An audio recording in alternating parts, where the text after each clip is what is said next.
Continuing in the book of Bamidbar in Numbers, we're reading the Parashat called Korach, named after a man who is the first cousin of Moses, Aaron, and Miriam.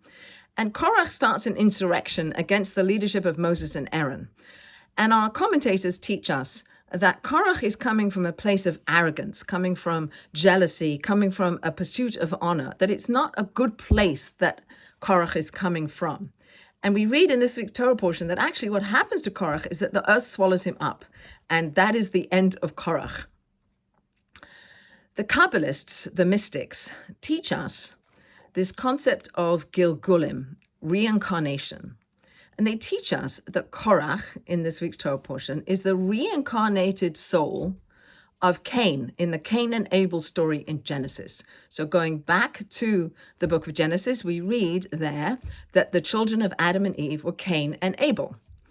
Cain is arrogant. Cain is named by his mother, Cain, because it means, I, with God, have created a man.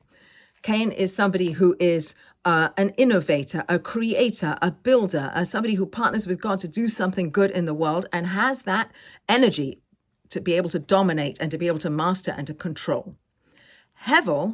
Abel, on the other hand, is the antithesis of that.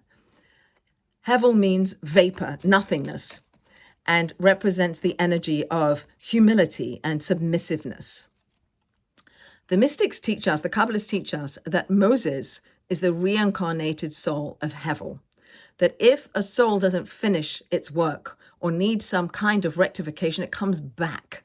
So the Kabbalists teach us that Cain came back in the form of Korach, and Hevel comes back in the form of Moses. And they have work to do to rectify the souls that they have. Moses does that rectification. Moses, who has the soul of Hevel, this humble soul, this soul that recognizes there's nothing but God, the soul that recognizes that this intense humility that Moses has, that he's the most humble of all people, and yet he's the greatest leader that the Jewish people ever had. He's able to act. He's able to represent God in the world. He's able to be what Hevel wasn't at the beginning of the book of Genesis, and he rectifies that soul such that he becomes a leader like no other with the humility along with him.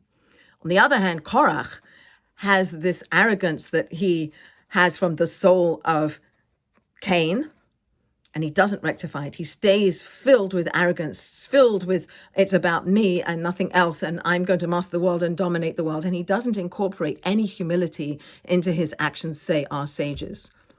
So in our days, we are also a composite of arrogance and humility, and we have to balance it in the right way. Moses was the most humble and the best leader we ever had. Korach failed both times. Can we be people who act and create and dominate and control, and also have the correct balance of humility and recognition that God's in control?